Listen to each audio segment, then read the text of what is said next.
안녕하세요. 보타이맨입니다. 9월 25일 미국 소식을 전해 드리겠습니다.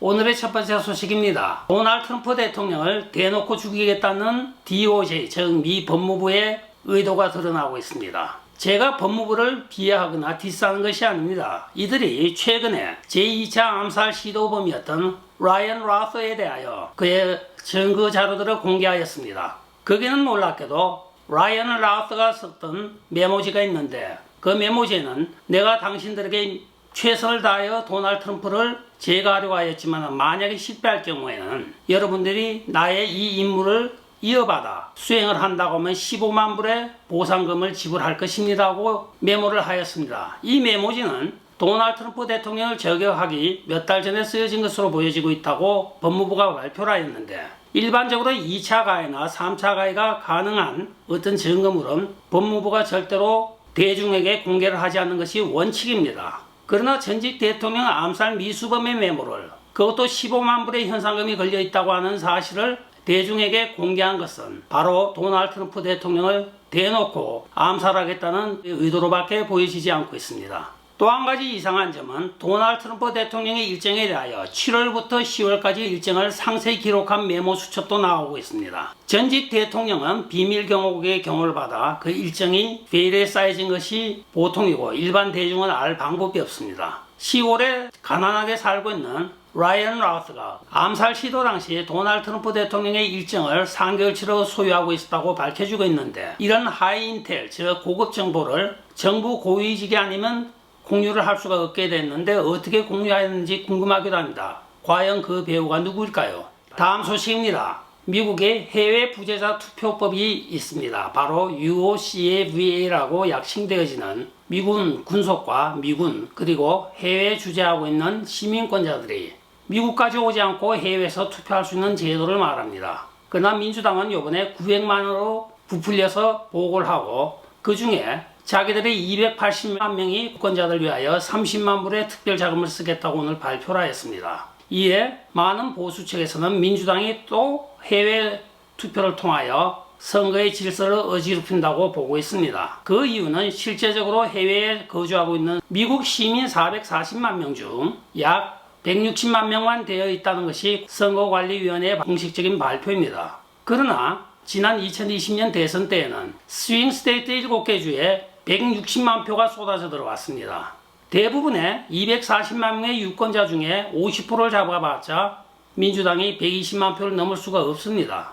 또한 160만 표가 있다고 하는 것은 숫자 계산하는 사람이면 4, 50만 표가 더 생겼다는 것을 쉽게 알 수 있습니다. 그러나 스윙 스테이트에서는 1, 2만 표에서 승패가 갈려졌습니다. 이번 대선에 민주당에서는 해외 부재자를 900만 명까지 잡고 있습니다. 그 중에 유권자를 280만 명의 자기들의 60%를 득표한다고 하여 168만 명으로 보고 있는데 이것은 실제적으로 투표가 가능한 사람보다 투표 용지가 더 많아진다는 것을 의미하기도 합니다. 해외 유권자 등록은 미국에서 유권자 등록하는 것보다 너무 쉽습니다. 미국에서는 본인의 아이디, 즉 운전면허, 그리고 시민권 증서, 그리고 소셜 시큐리티 4자리 수를 필히 대야 등록이 가능합니다. 그러나 해외 유권자들은 온라인으로 자기 이름과 생년월일만 넣으면 등록이 됩니다. 그리고 투표도 온라인으로 가능합니다. 민주당이 해외 부재자 투표에 목을 매는 이유가 바로 여기 있습니다.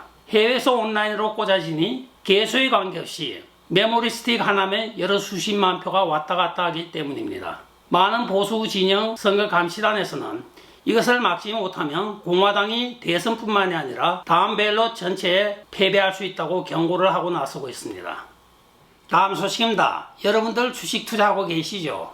미국 주식에 성공을 하려고 하면 딴 방법이 필요 없습니다. 바로 하원 의장이었던 낸시 펠로시의 남편인 폴 펠로시만 쫓아가면 백전백승 무조건 돈을 벌게 되겠습니다. 이번에도 폴 펠로시가 의회에서 상당히 논란을 일으키고 있습니다. 그 이유는 미국 법무부가 비자 카드 회사를 독점법 위반으로 기소하기 한 달 전에 폴 펠로시는 자기가 갖고 있던 비자에 2,000주를 몽땅 다 매도한 것이 또 발각이 되었습니다. 고위공직자의 배우자나 가족들은 주식 거래 동향을 항상 발표를 하게 되었습니다. 그러나 폴 펠로시가 이번이 처음이 아닙니다. 그는 바로 3, 4년 전에도 구글 주식도 500만 불 가까이 팔아치워서 100만 불의 차익을 제꼈고, 엔비디아도 국내 반도체 생산을 늘리겠다는 발표가 있기 불과 2달 전에 전량 매도를 하여 큰 차익을 챙긴 것도 다 알고 있는 주지의 사실입니다. 그가 그동안에 부인이 하원 의장이므로 내부 정보를 통하여 주식을 거래하였다고 하는데, 낸시 펠로시는 지금까지 한 번도 인정을 하지 않고 전부 그런 적이 없다고 발뺌을 하고 있습니다.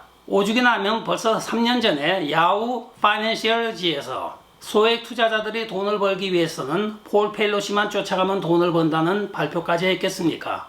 다음 소식입니다. 요새 센세이션을 일으키며 묻지마 가격으로 팔고 있는 테무가 미 하원 정보위원회로부터 철퇴를 맞고 있습니다. 미국에는 위구르 신장에 있는 자치주에서 생산된 모든 제품을 판매 금지가 되고 있습니다. 그 이유는 노예 노동으로 생산된 중국 제품은 미국에 반입이 될 수 없다는 조항 때문이기도 합니다.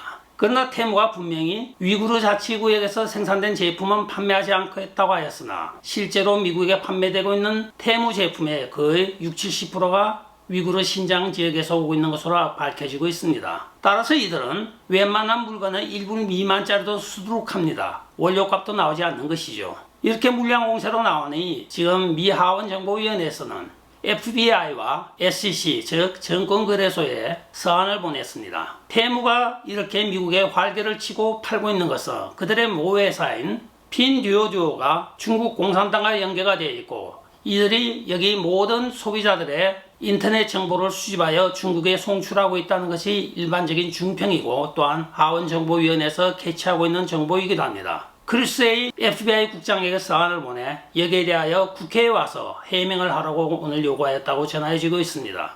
다음 소식입니다. 오바마 대통령이 오늘도 깜짝 쇼를 하나 하고 있습니다. 헐리우드 마들 우프라고 하는 레스토랑 앞에 홈랜드 시큐리티 소속의 SUV가 서 있었습니다.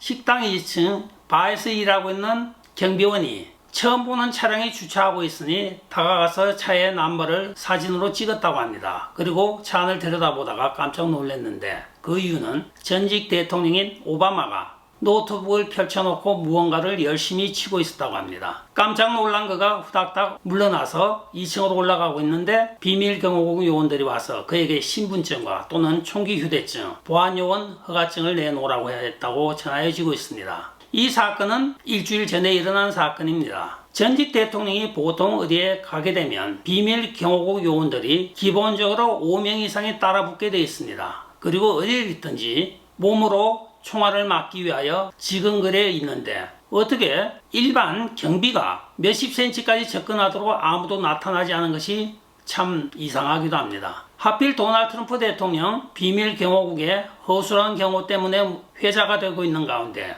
하필이면 이렇게 민감한 시점에 오바마 대통령에게 어떻게 그런 일이 왜 일어났을까요? 알만한 사람은 아마 다 알지 않을까 생각해 봅니다. 이것으로 오늘의 소식을 마치겠습니다. 지금까지 보타이맨이었습니다. 여러분, 조태꾸알 부탁드리겠습니다. 안녕히 계십시오. 바이.